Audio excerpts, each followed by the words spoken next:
নমস্কার বন্ধুরা, আশা করি ভালোই আছেন। কাল ছিল বিশ্ব পরিবেশ দিবস, আর এই বিশ্ব পরিবেশ দিবস উপলক্ষে আমি নিজের লেখা একটি প্রবন্ধ আপনাদের শোনাতে চাই। আজকে যুগ যুগ ধরে মানুষ পৃথিবীর শ্রেষ্ঠ জীব, এই কথাটি শোনা যায়। মানুষ পৃথিবীর শ্রেষ্ঠ জীব, এই আখ্যায় তাকে কে ভূষিত করেছে? অন্য কোনো জীব, অন্য কোনো প্রজাতি? একদমই নয়। এই আখ্যায় তাকে ভূষিত করেছে তার চরম দাম্ভিকতা। আর এই আখ্যায় তাকে ভূষিত করার কারণ হলো মানসিকভাবে এবং সামাজিকভাবে বুদ্ধিমত্তার দিকে সে অন্যান্য প্রাণীদের চেয়ে এগিয়ে। বিজ্ঞান তাকে চাঁদে পৌঁছে দিয়েছে, সে আয়ত্ত করেছে নিজের জীবনের বিলাসবহুল সামগ্রীগুলো এবং আধিপত্য করেছে অন্য জীবের উপর চরম মাত্রায়। তাছাড়া আরও কত কি, কিন্তু সেটাই কি বাস্তবে শ্রেষ্ঠতার নিদর্শন? মানুষ এমন প্রাণী যে শুধু নিজের বিলাসিতার জন্য, শৌখিনতার জন্য আকাশে বিচরণকারী প্রাণীদেরও বন্দি করে রাখে। ধর্নাঢ্য ব্যক্তিরা নিজেদের বাসস্থানের চাহিদা মেটানোর জন্য একটি নয়, দুটি নয়, কয়েকটি বাড়িঘর করে, যেখানে হয়তো অন্যান্য প্রাণীদের বাসস্থানের জায়গার দরকার ছিল। নিজের জিভের লালসা পূরণের জন্য সে কত প্রাণীকে হত্যা করেছে তার কোনো ইয়ত্তা নেই। শুধুমাত্র শৌখিন বস্ত্র ও অন্যান্য পরিধান নির্মাণের জন্য কত কীট পতঙ্গকে মাত্রাহীনভাবে সে হত্যা করেছে। অছিলায় গাছ কেটেছে ব্যাপক হারে, যেখানে প্রয়োজন রয়েছে সেখানেও, যেখানে প্রয়োজন নেই সেখানেও।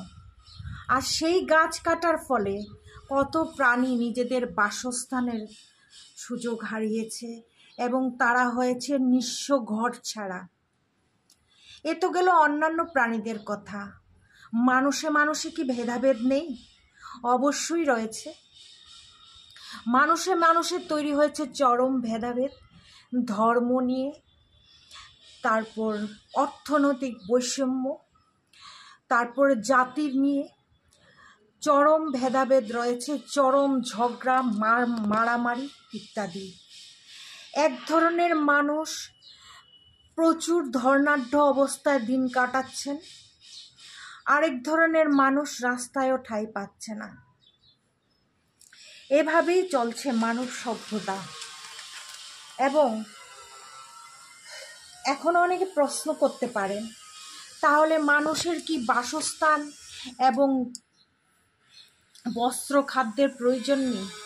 প্রয়োজন তো অবশ্যই রয়েছে, কিন্তু প্রয়োজনের তুলনায় সে অধিক মাত্রায় ব্যবহার করছে তার শৌখিনতার জন্য। সেটি করতে গিয়ে সে ভুলে যাচ্ছে অতিমাত্রা বিলাসিতার চাহিদা তারই প্রজাতির দ্রুত অবসানের ইঙ্গিত দিচ্ছে। বিজ্ঞান অনেক উন্নত হয়েছে, কিন্তু এই বিজ্ঞান একদিন মানব সভ্যতাকে ধ্বংসস্তূপে পরিণত করবে। এই পৃথিবী 350 কোটি বছরের পুরনো।